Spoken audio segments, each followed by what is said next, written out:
I am delighted to be your moderator today. My name is Alba Gavaliogov, and before getting started with this conversation, I think it is worth thanking GWL Voices for organizing this event, one of their very first events here in Madrid. And before presenting and introducing our speakers today, three inspiring global female leaders, I will invite Susana Malcorra to talk us through the nature and the essence of GWL Voices and their very important work.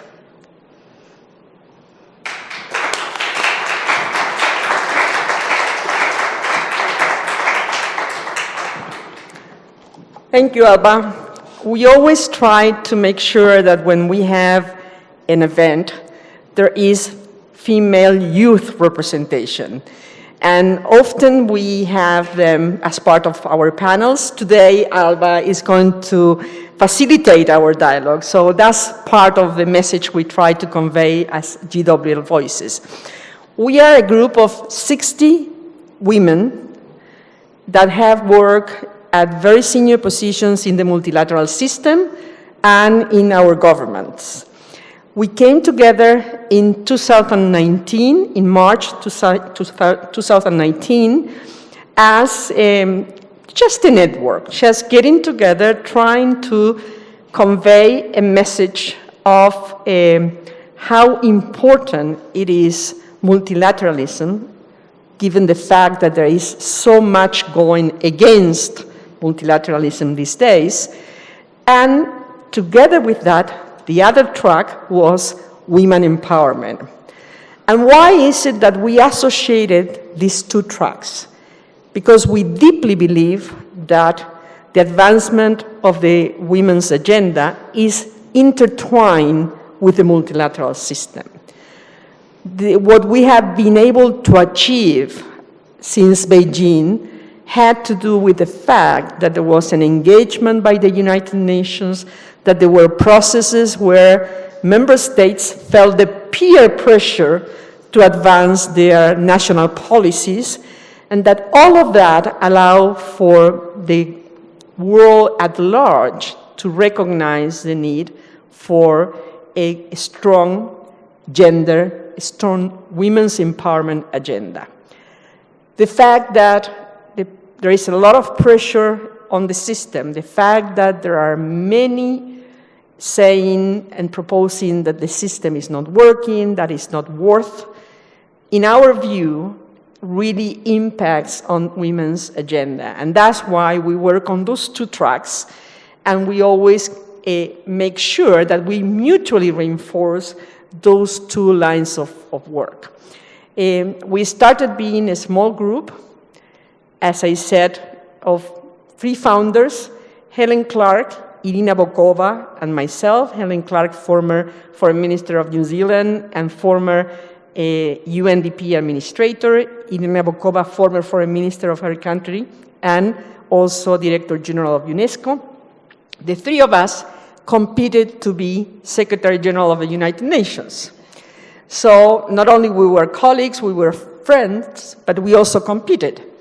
And in the good old women's fashion, after having lost to a man, we decided that we were going to work together and that we were going to show that we women can further the agenda even after competing for such a high position. Now we are 60. We are very proud, and moving on, I think we'll be 62, 63 shortly. We are proud to have women from all over the world, and you'll see them. There is a notebook that you have in that little thing hanging there, where you see all the pictures. I will say it's outdated already, because we added women to those ones that are there. We have women, for example, we have 3 former High Commissioners of Human Rights in our group. We hope to add a 4th one with Michelle having left office. We have, of course, women from the developing arena. We have women from the rights at large. We have women from the humanitarian the financial institutions. So all in all, what we are trying to do here is bring a perspective that, again, puts multilateralism at the center with the women's agenda as part of its main responsibility. We deeply believe in what we are doing. We have become an association now. We are based in Madrid as an association, and this is really our first event as an association, established association here in Madrid. And we are really pleased to have you with us. We are really happy that you responded to our invitation, even in this very hot day in Madrid, as Alba was saying. We are going to discuss today a subject that is very close to the heart of many of the ones who are in the audience, which is the feminist foreign policy. We have the first former foreign minister who defined that feminist foreign policy with us, Margot Wallström. She's a member of our group. So we are taking advantage of Margot having come to Madrid and share her views with all of us. So we have a lot to do. We have a lot to advocate for. We have strong voices, each one of us individually, but the 60 coming together and saying things are really particularly important. One last thing, as we speak in New York, we have the high-level political forum going on. We just issued a statement to the high-level political forum. You may see it in our Twitter account. You may see it in our web. We call on member states to move forward, and we propose 10 actions that could be taken. So that's part of our advocacy. We say words, not only words, also deeds, and we are trying to do things in a more impactful way. And today we have with us an Afghan woman who came to Spain and with whom we have been working closely. So, Sunita, thanks for coming. She deserves a big applause for the work she was doing back in her country and for what she's doing now here from Spain, for her country and for her family. So without any delay, I don't want to take the time away from our good conversation. We will really look forward to engaging with you as an audience, and really happy to see so many familiar faces coming to discuss this important issue. Thank you very much.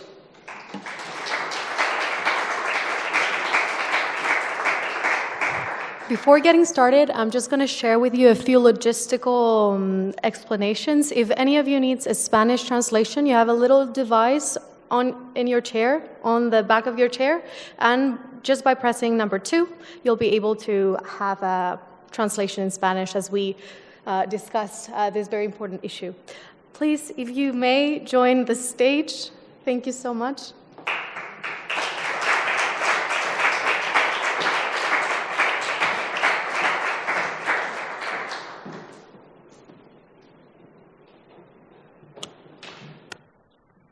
Well, first of all, thank you, Susana, for explaining what GWL Voices is really about and the work you have been doing so far and the idea behind this organization that I'm sure will bring many women together in the near future.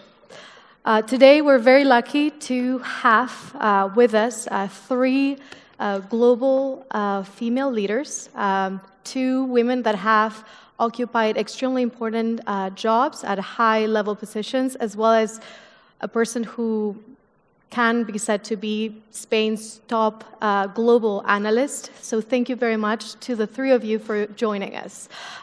Their careers are extensive and impressive, but I'll do my best to summarize some of the highlights of their careers. First of all, we're very lucky to have Margot Wallström with us, former Foreign Affairs Minister of Sweden, as well as special representative, the very first special representative for sexual violence in conflict for the United Nations, as well as Vice President of the EU Commission and Commissioner for Institutional Relations and Strategy. Thank you so much for being with us today. Thank you.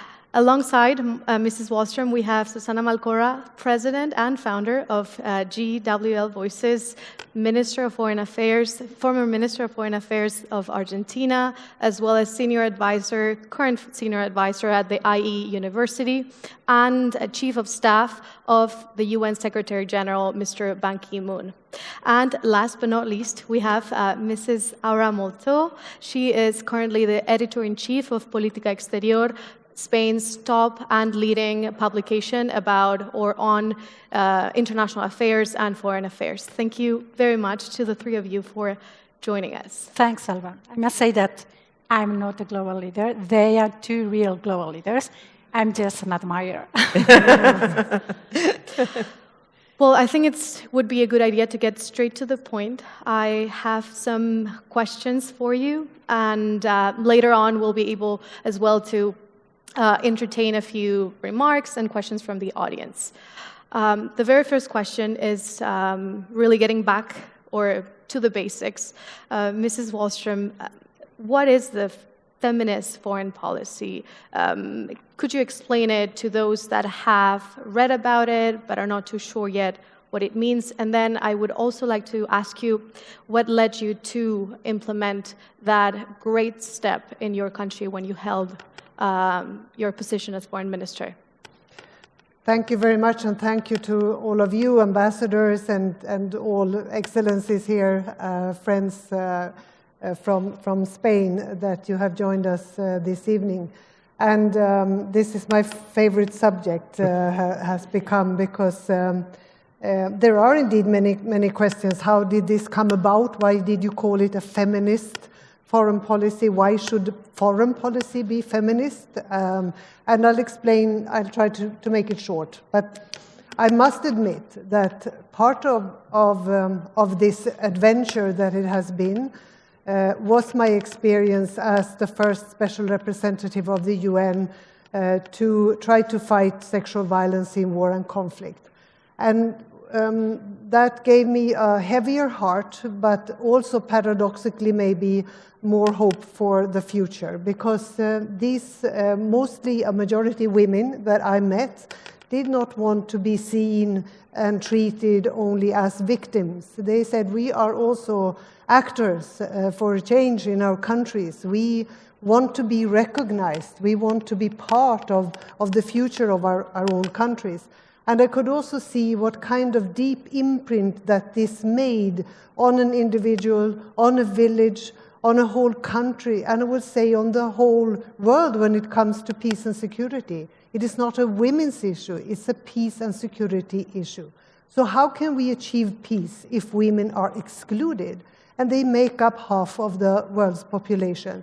And today I saw a picture on social media. President Biden has been meeting Arab leaders, and he is in Saudi Arabia, and he was on the stage with these other leaders. Not one woman. And I did, as I always do when I see this, I send a comment and I asked, where are the women? Because you cannot speak about sustainable peace, long-lasting peace, if half of the people are not there, are not listened to with their experiences, with their perspective. And we know from experience also that those peace agreements, and unfortunately they are not too many, but out of the 585 peace agreements that have been signed since 1990, only 19 mentioned sexual violence, and I think it was only 6 that actually looked at it as a breach of these agreements. So this is simply not taken into account. Very few of those agreements have women's names as signatories. So I think that this is part of the problem. More women means more peace. Those peace agreements where women have been involved, they last longer. And not only that, they bring new perspectives onto the table, more options on the table. And let me just give one example.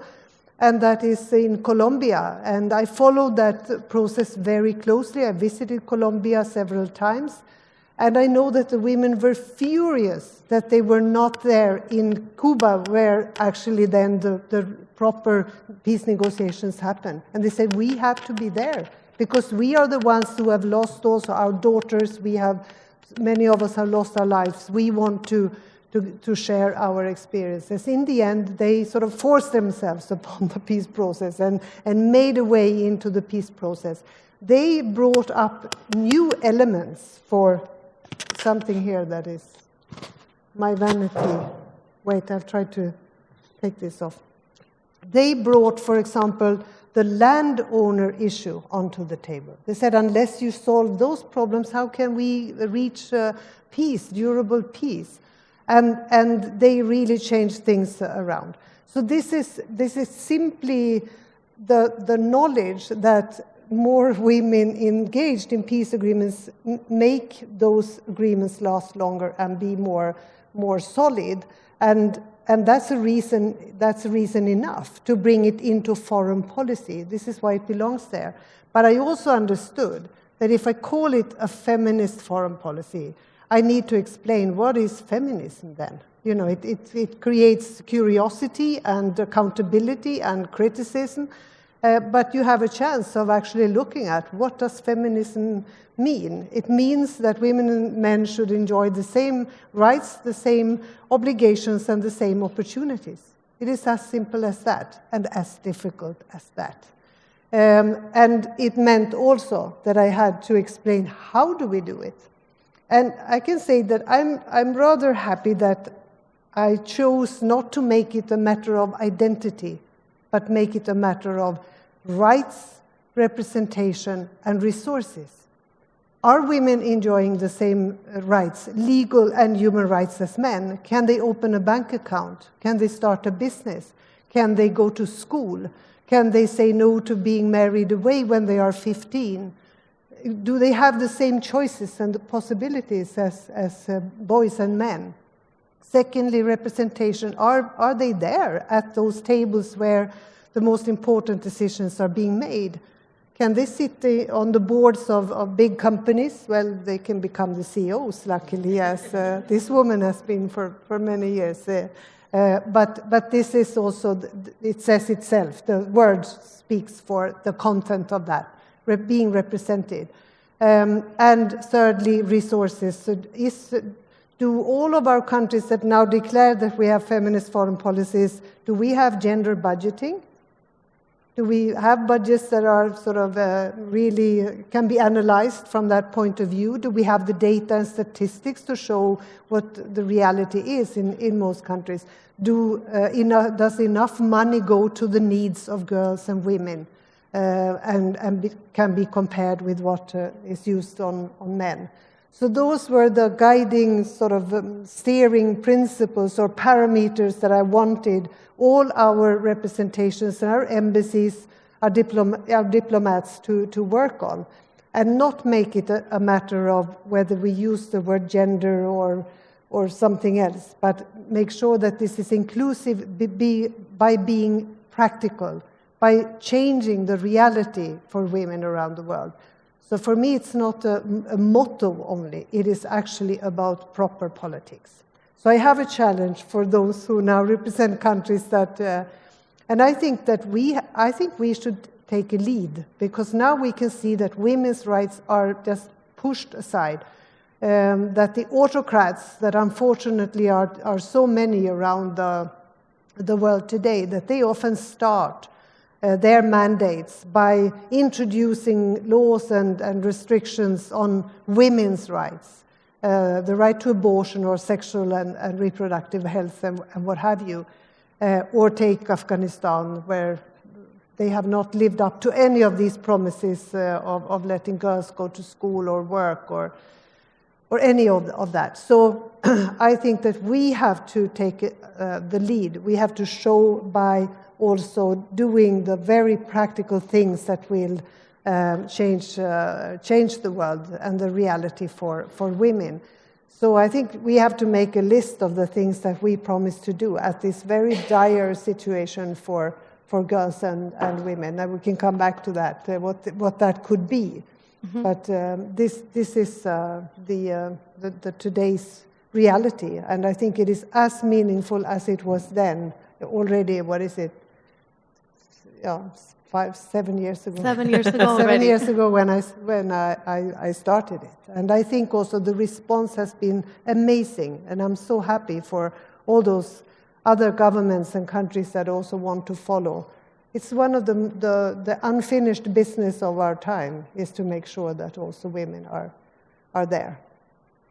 Well, thank you very much. And indeed, it is just a matter of including 52% of the population. It's just about that, right? Exactly. Mrs. Malcorra, drawing on some of Mrs. Wallström remarks about the current state of affairs and how, in a way, multilateralism has really fostered and helped the feminist agenda, we now see how multilateralism is being questioned, and people even say that it is indeed in decline. How do you think this new trend, this new sad trend, will impact those countries that have chosen to follow the way of adopting a feminist foreign policy, and for those who are pushing forward a gender equality agenda? How do you think those two things will nurture each other in the future, or even now, in the present? Thank you, Alba. It's hard to follow Margot's steps because she has given such a comprehensive perspective. Before I go to your question, let me add something that I didn't say in the introduction. We have with us also here Cristina Gallach. Cristina is the secretary of this association, and there are 3 more members who live in Madrid, but today are not in the city. That's why we are missing them. So this is our Spanish chapter. Let me go to your question. Clearly, I see what I like to call an unholy coalition of interest against the women's empowerment. This is not by chance that happens. There is a design here. When some suggest that women's rights are against family rights, this is not by chance. There is a design behind it. There are people who are vested and invested in this absolutely horrible push backwards. And we see it, Margot mentioned, what has happened in the US now is not the developing world we are talking about. It's the world we are talking about. And the reason why this is happening is because this unholy coalition has the perspective of a zero-sum game, meaning that if women gain power, if women gain space at the table, if women get a larger share of the cake, of the pie, then they lose. They don't see women coming to the table as enlarging the opportunities. And there are all kinds of examples that show that GDP will grow if women fully participated in the economy. That the fact that women come on board really opens up opportunities. That's not how they see it. So there is a design there, and there is a design against the women's empowerment agenda, which has been, as I said at the beginning, a central piece of the United Nations, beginning with the Beijing Agenda and the fact that after that, objectives were set and measurements started to really be taken, and pressure was put on many countries that did not envision any public policy in this regard. Now, there is a counter-pressure. And the fact that there is such a large movement against the multilateral system, against a global world, and here, I always like to say, we can think that globalization has brought some good and a lot of bad. There is no discussion on that. But this world is interconnected, is interdependent. So call it whatever you want, we are interdependent, and the multilateral system is the representation of that interdependency as a system. So those who are against the multilateral system are against the recognition of our interdependencies, are the ones who would like to lead their people to the knowledge of we can live without relying on anyone else. And together with that, they're against women coming on board because they fear what that will happen with their own selfish power. So it's very, very difficult. The times are not easy. I will not suggest that we are living through rosy times. Many leaders in the world, in all parts of the world, in the US, in Latin America, in Europe, in Asia, in Africa, represent this view.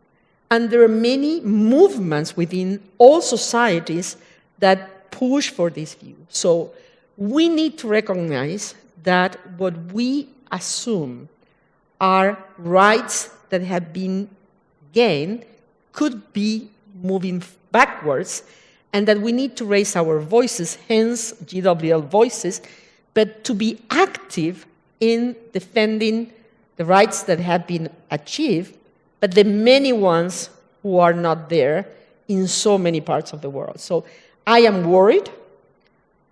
Being worried, I think we have to be more active and proactive than ever before.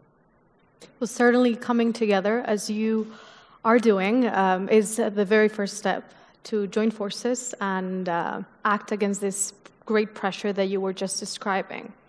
Aura, also, I would like to, in regards to what we have been discussing, when people go to the negotiating table after a conflict, an armed conflict, a war, there are many things to discuss. And as Mrs. Wallström was saying, we have yet to come to the reality of women being involved in those processes and in those deals that need to be made when war or conflict finally comes to an end.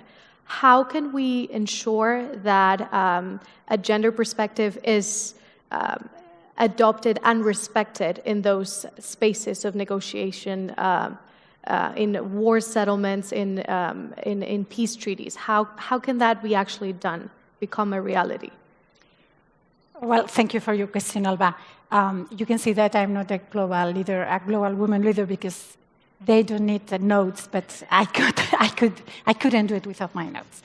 I think, Alba, that we are seeing now is that the reality is that there is not a way to ensure that the gender perspective is on the table, you know. And I would like to focus on what we are seeing now in Ukraine, because Mrs. Wallström say we don't want to have women only as victims. We would like that women are actors.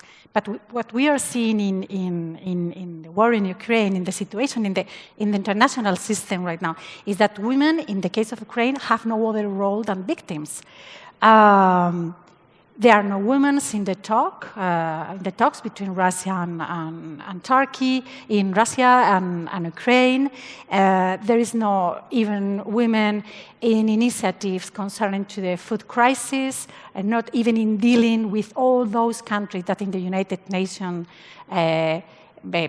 abstain of condemning Russia. So there are not women in international proposals of what to do in the conflict in Ukraine.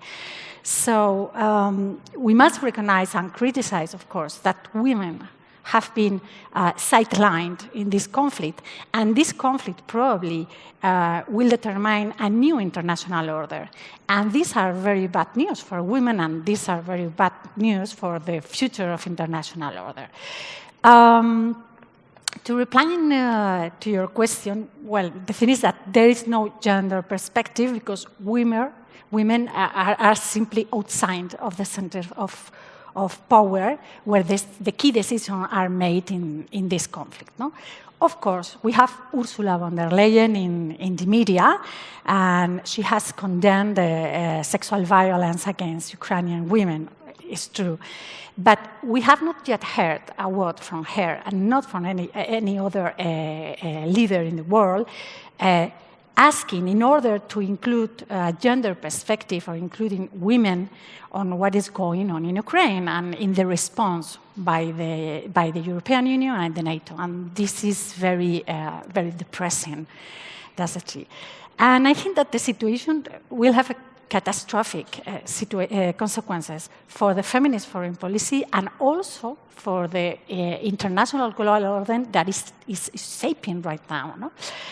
That said, and continuing with the pessimism of Mr. Wallström and Susana, because it's important to be honest and recognize the reality, I think that we cannot despair. I think that we must continue to denouncing inside our country, in the media, and specifically with our governments, because our government had made specific commitments with this gender agenda. In the case, for example, of the Resolution 3025 at the United Nations, the Spanish government was really committed with that resolution. So I think we must continue inside our country asking for this agenda, which is an agenda of peace, and also at the multilateral level, although in multilateralism is in very low hours currently. But the only possibility right now is continue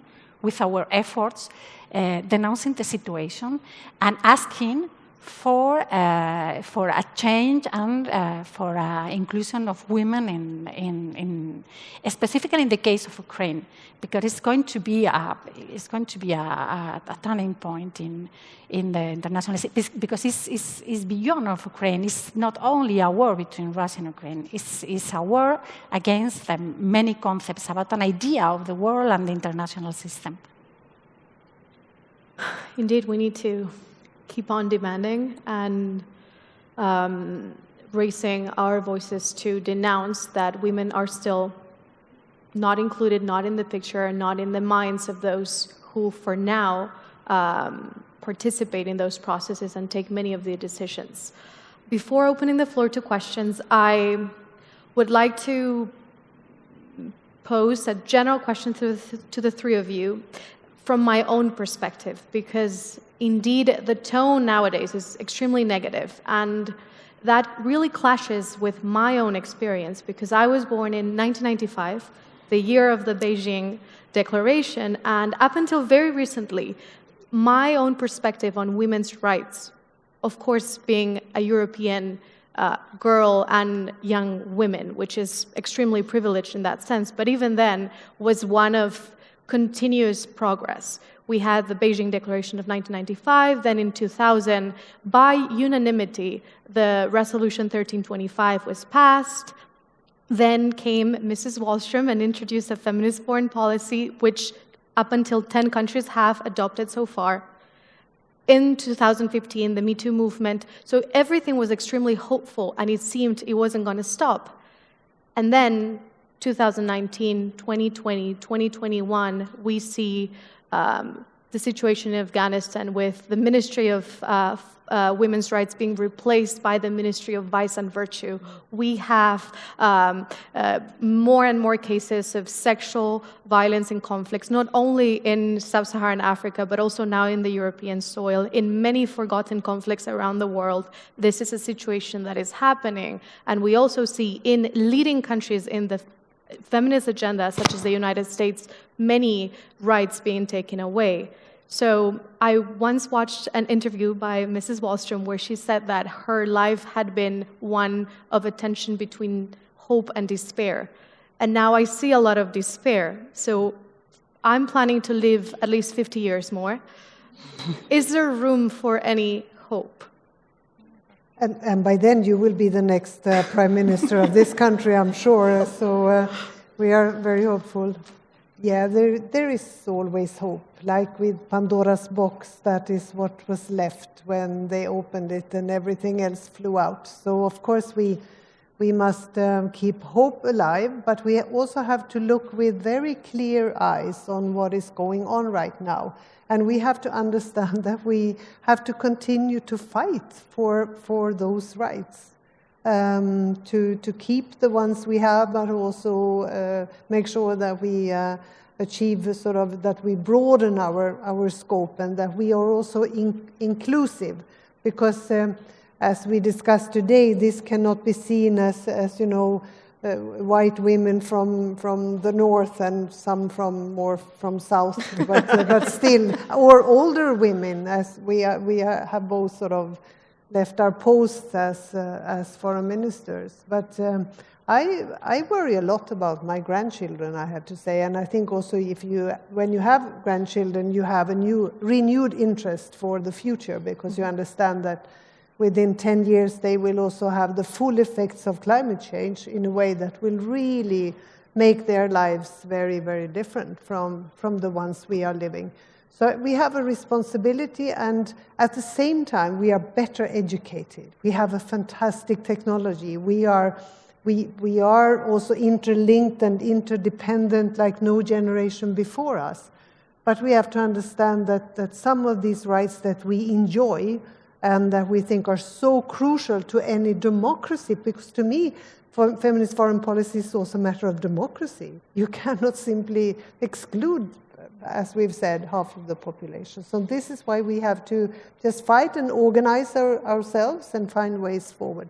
So this is why I would like to see that maybe this network of countries with feminist foreign policy, that we could, at this very crucial time, we could come together and we could say, when it comes to rights, this is what we promise to do. These are the reforms that we will introduce, or these are the things that we will do. When it comes to representation, this is also so I mean, going down into the very, very practical things that will really make a difference. Guarantee sexual and reproductive rights in our countries, or widen that scope, or whatever. So on point after point, I think we should just sort of take the lead and be very clear about it.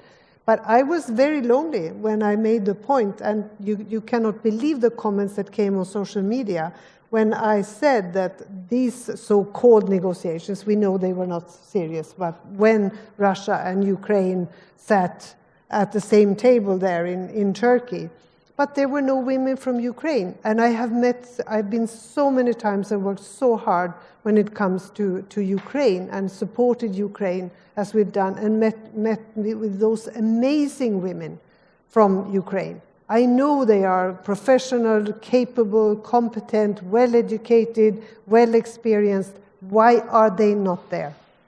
They love their country as much as men. They suffer as much as men. They have to take care of the elderly and the children. They have to flee. They are the ones who are now trafficked across borders in Europe. So, of course, we need to make sure that their experiences are also heard. Otherwise, we can never have a good future, as you were saying. You know what makes me have hope? You do. Yes, exactly. Yeah. I was thinking the same. I mean, women like you, and I would say men like you, your age, represent an opportunity for the future. And I'm certain that you'll do it better than us. I mean, I'm absolutely certain. You have the tools, you have the education, the technology, things that Margot has referred to.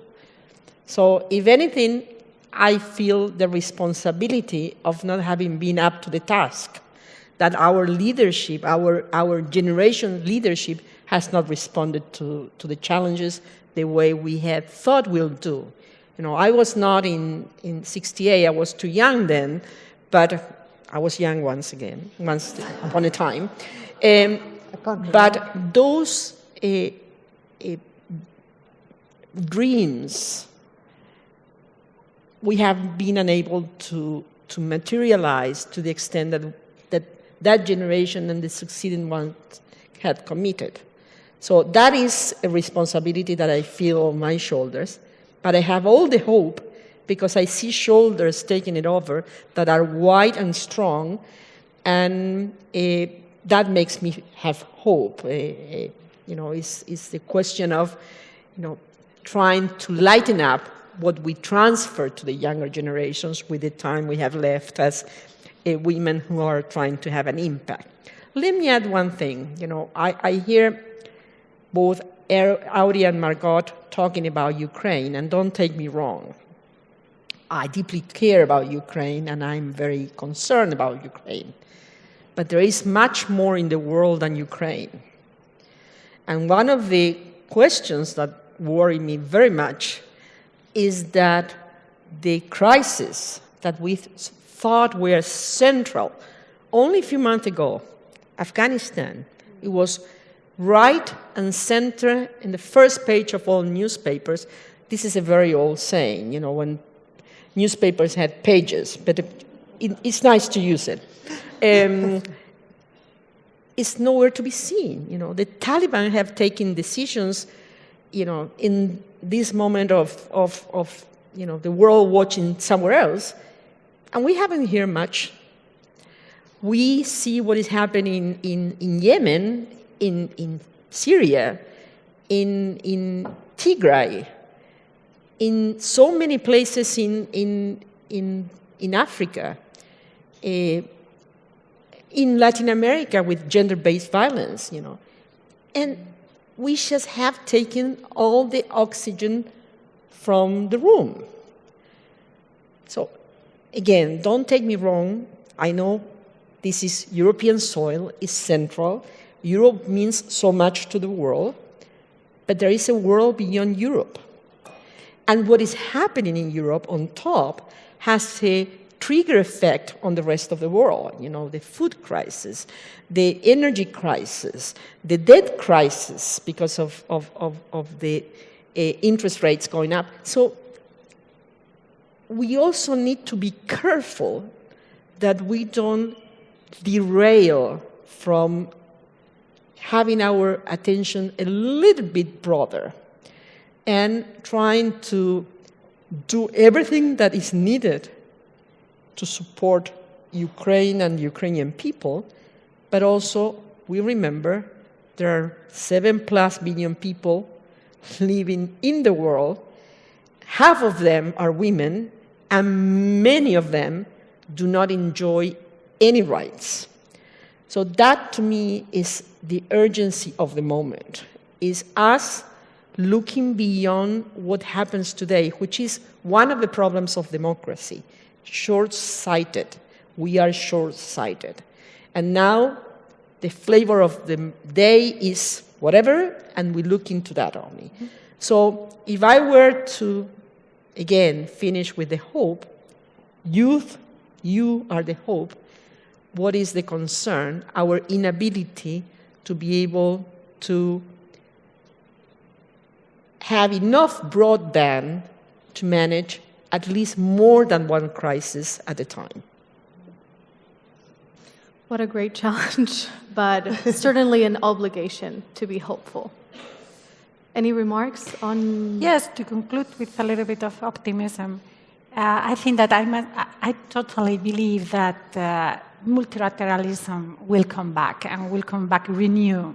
So that's why we should continue with this debate and trying to push the agenda and to defend the feminist foreign policy.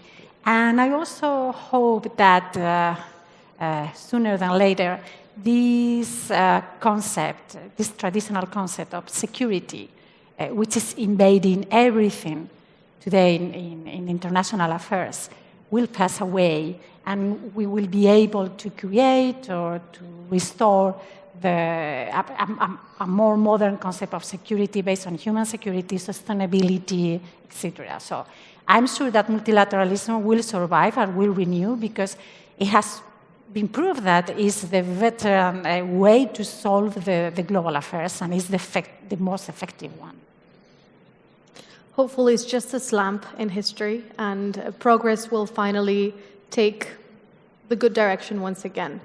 We will now open the floor to interventions, to remarks, to any questions. Please, I'm going to ask you to say your name and perhaps your affiliation or your title so we can refer to you.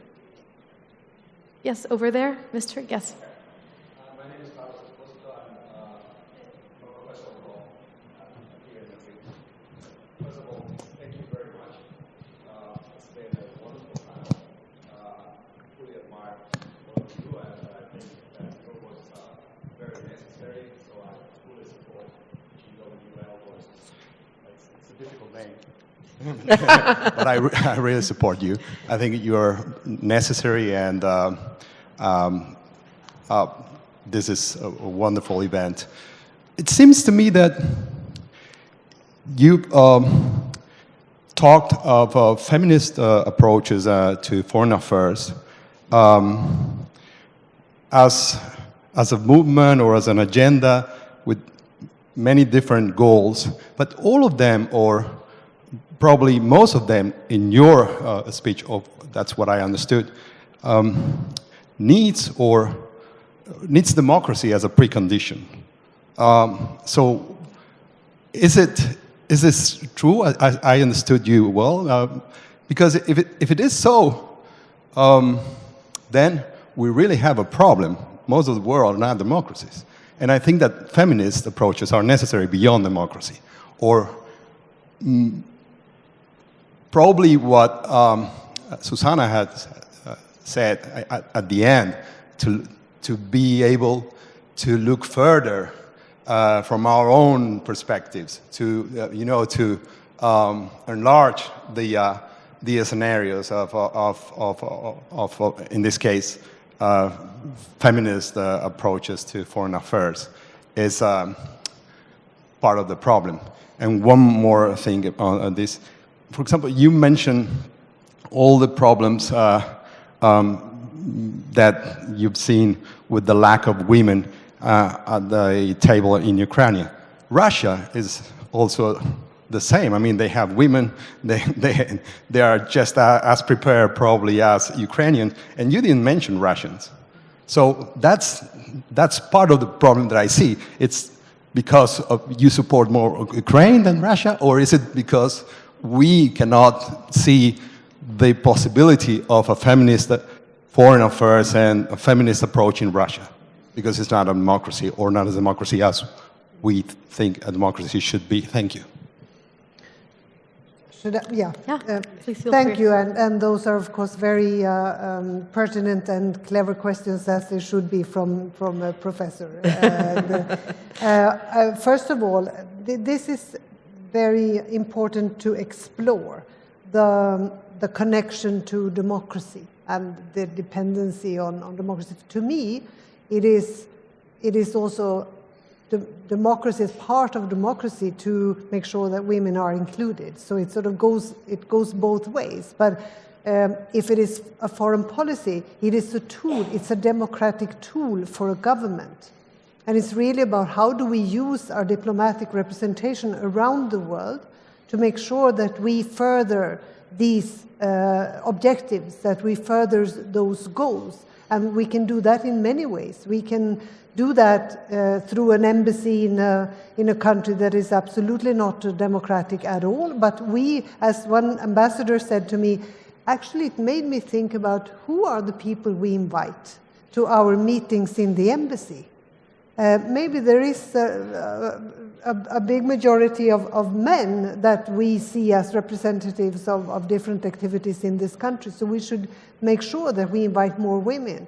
Can we, through our sort of projects and money, can we make sure that women journalists can work better in a particular country? What can we do to make sure that the reforms come about that are necessary to include women? So it's really about this being a tool in both democratic and non-democratic countries, but also to make sure that we, for example, train women mediators and negotiators, because we heard so often that there are no women negotiators. And I don't want to hear that any longer. I think we have enough now of networks and trained women mediators and negotiators. So again, these are the tools, and it has to include all countries. It has to be applicable to all countries, as long as it is practical reforms that will change the lives of women and girls in those countries. I did, of course, mention, I meant both, but Russia is smart. Russia had a woman at the table, but not as a proper negotiator. And I never heard her utter a word, but she was there. So I'm sure that this is something they made sure after having heard this. I know some of their tricks as well. But I was very disappointed in the Ukrainians, because I really think that they missed a chance. Not that we put that much of importance to those negotiations. We didn't believe that they were real. But again, it's the visibility. It's the things you do to include women and give them a role, and also acknowledge their important part in any future for the country. And especially since I know there are so many of these absolutely amazing women. Let me add something here.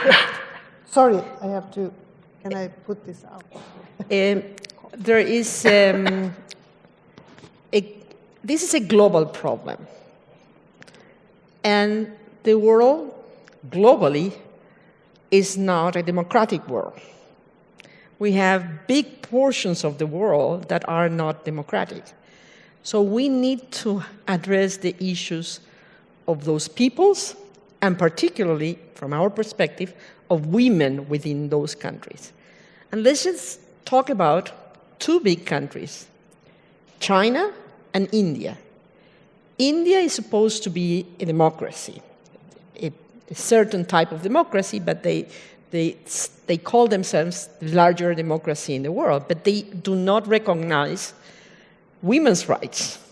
Not only women's rights, other rights too, but talking about, so we need to find a way, and Margot was giving practical examples, she's always very practical and I like that, to induce this throughout the world beyond the so-called democratic countries, that if we only reduce this to democratic countries, we are lost. You know, this is getting to the club of the very few, if you really apply the definition of democracy. Not even the US really fully falls into what a democratic country should be like. So this concept has to be holistic, and it has to embrace the whole world if we are to really work for half the population plus the population of the world, and find ways to squeeze ourselves and really, really get into the, and when I see the Afghan women, I see two pictures. One is how much they advanced during a period because they were given the opportunities, and to prove once again that women can take it all, but how much we have let them down. So not only we have to work for the rights of women, we have to make them sustainable in the long run. It cannot be just, opportunistic. I believe there was a question over here, and perhaps another question over here. Yeah, let's take two or three. At least two or three more. Yeah. Please stay brief so we can have enough time for everybody. Thank you so much. I have so many things to say that I could be here all night, but I won't. My name is Wendy Drucker. I'm the Canadian ambassador here in Madrid. Proud to represent a country that has a feminist foreign policy. And I'll try to make it very brief, 3 quick points. One is, Susana, I think you're selling yourself short by saying that we haven't accomplished very much, or that a certain generation that started in the 60s hasn't accomplished very much.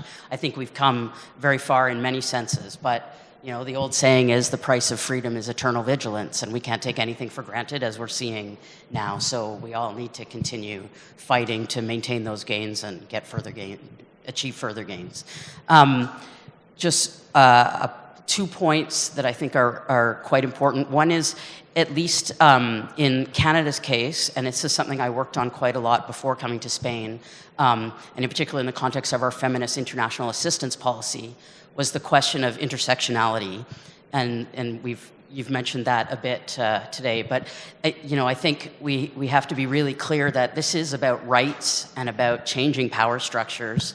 It's not only about women getting an equal shot, it's about recognizing that women in minorities, rural women, poorer women, the LGBTQ community, all are marginalized, have less power, and that's what this feminist approach to foreign policy, to development policy, really has to lay bare and understand in order to be effective in terms of changing the world.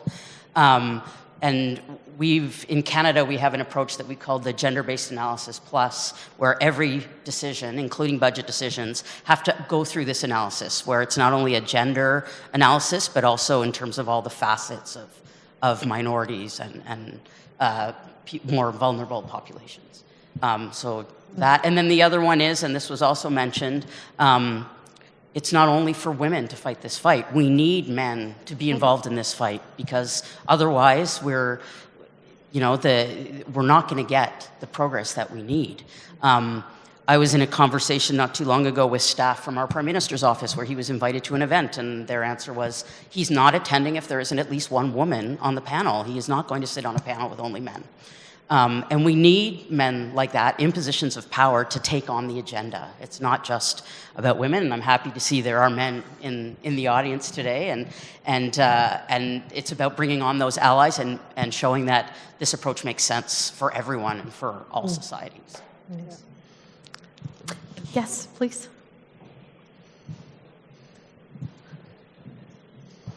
Hello, my name is Ana Barreira. I'm the director of the International Institute for Law and Environment, and my question is for Margot Wallström.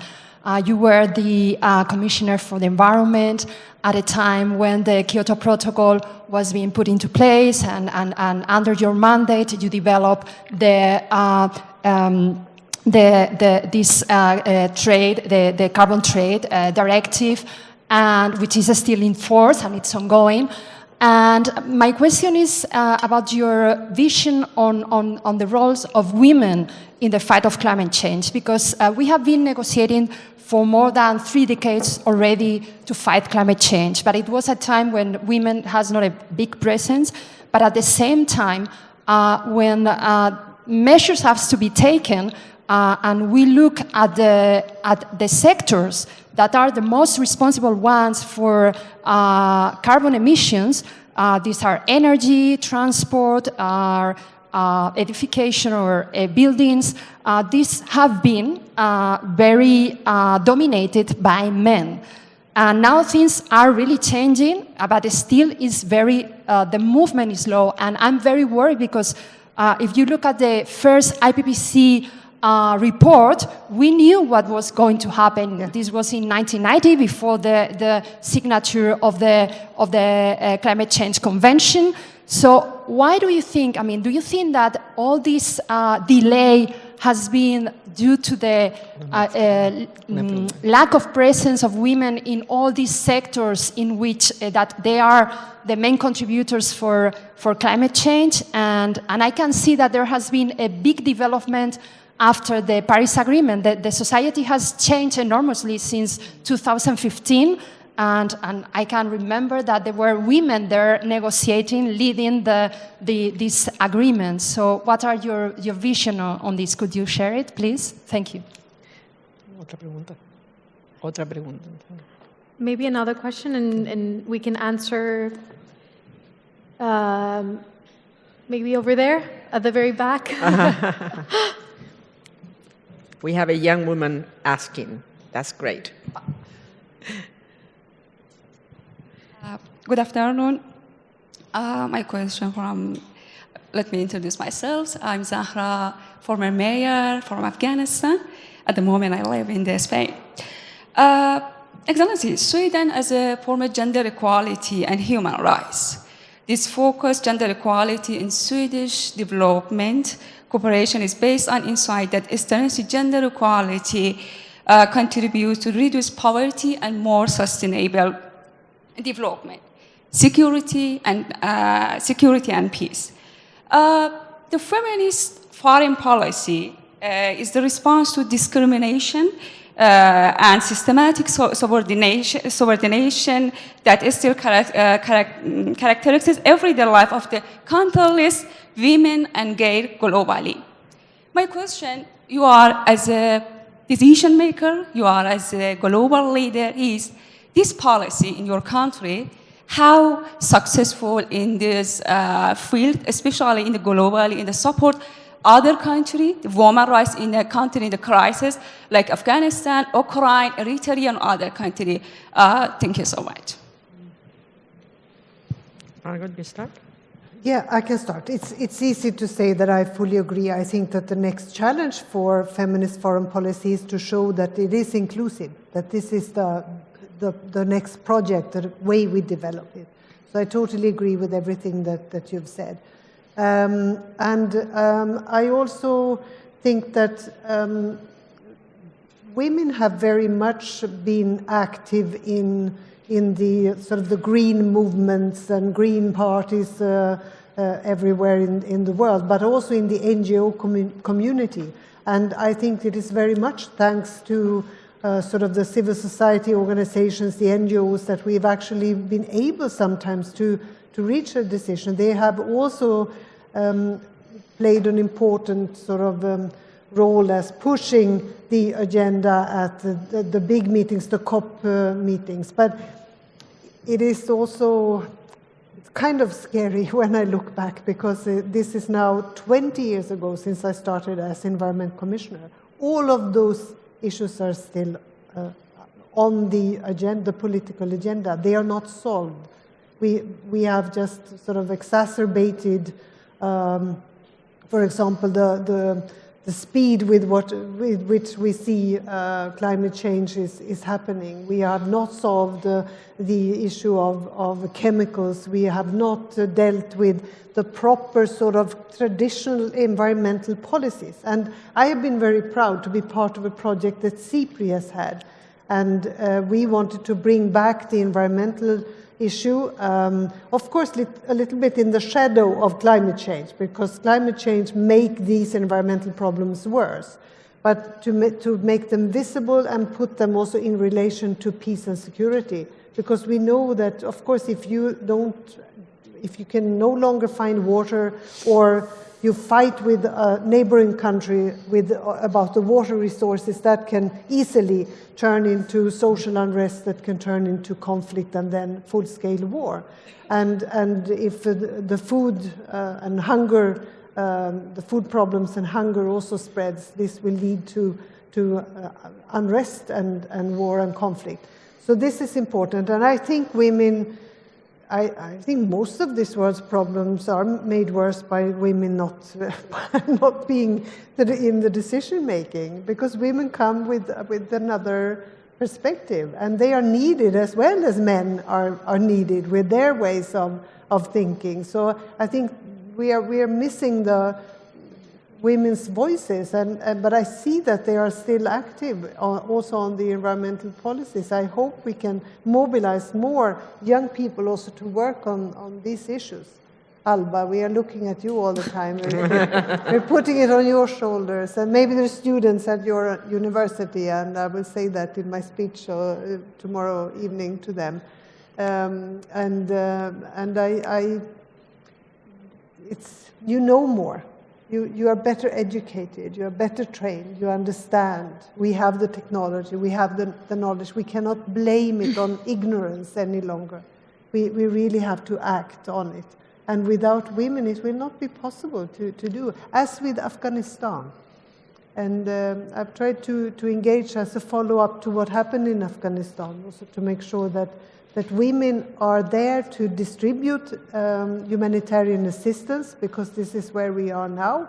But otherwise it will go to corruption, or we will not know where the money goes. And we need to make sure that women can go to school, the girls can go to school, that women can take up the jobs that they had before, that they can fully play their important role in society. And through our policies, we have to support and structure that and channel that in engagement. But I see a waning interest, as you have already said. I see that the world looks at Afghanistan as, wow, that was such a failure, we don't even want to discuss what NATO did or what the US did, and that massive failure that it was. And the Swedes that have succeeded the most is an NGO called Svenska Afghanistan-kommittén, so the Afghanistan Committee or whatever it is in English. They have been successful because they've been working with the local communities across Afghanistan, and they've been there for decades, and they have never given up. So I think we just have to make sure that we insist on a few principles now for distributing humanitarian assistance and then help to build something, a resistance. And it is the women that carries that hope there as well, I'm afraid. You know, it's not an either-or question, it's an and question. We need to add whatever strength and commitment and decision can be added. And part of the problem that we are facing is inequality. I think inequality goes worse for women. I mean, whatever barometer you measure on, women are always at the bottom. But inequality has another effect, which is people start to despair, and these leaders that promise the future, a perfect future, magic solutions in tweet short sentences to such complex problems start to resonate on people who feel frustrated, disengaged. So, you know, we live in a world where everything has to do with everything. And inequality is at the center. So when we think about women's empowerment, part of what we say is to achieve a more equal society in which women have their fair share. So it's a double bump. And the fact that democracies are not able to deliver for their citizens is part of the problem, because that's when the illuminated come and say, I know how to fix this, just trust me. And complex problems require complex solutions and require time, which sometimes we don't have or we don't seem to have. Technology can help, but what cannot be replaced is the decision of the leaders to go for it and the pressure from their peoples to really hold them accountable. I actually would like to just say, I must comment but also to say that I think that inequality, deep inequality is incompatible with democracy. I think we have to go as far as to say that. It will not, democracies will not work fully, as you are saying, as you are pointing out. I really think it is as serious as that. But that leads to the political clashes also, so we have to understand that. When you look to the controversial. When you look to the statistics from the 70s to now, it shows in almost all over the world how the gap has increased, you know, between the ones who have and the ones who have not. So that's part of the problem. It's a difficult problem. There are no easy solutions. And we need to be able to call on our politicians, on our leaders at large, on business people who need to recognize that if a society is not sustainable, it's not just, it's not prosperous in the broad sense, business are not going to be sustainable and prosperous. So Lot to talk. But maybe we are bad at measuring success also. How do we measure success in some of these issues that we introduce with the feminist foreign policy? How can we measure? And I think we have to be maybe a bit more obsessed with that. Yeah, obsessed. Are we leaving you out? We are just talking too much. No. I'm profoundly interested in what you are saying. No, GDP for sure is not just a measure, of course. Yeah. And concerning to inequality and democracy, that's what we are seeing right now in the United States. And probably that's why the country is not capable of leading multilateral agendas and like feminist or women agendas, because they have a very serious problem inside. So with their own democracy. So it's important that for multilateralism to work, it's important that the leading countries inside countries can work and can create some consensus on some. Well, sadly, I'm afraid we are running out of time, but to end on a high note, we have a video ready, but I cannot help myself from mentioning something that I think is worth acknowledging, and that is the fact that we have been invited and we have been very lucky to assist a foreign policy event that has decided, thanks to the work of GWL Voices, to label itself as feminist with a capital F. And this is something that was unthinkable years ago and is still unthinkable in many places around the world. So that's just a tiny, joyful ending note that I think is worth acknowledging.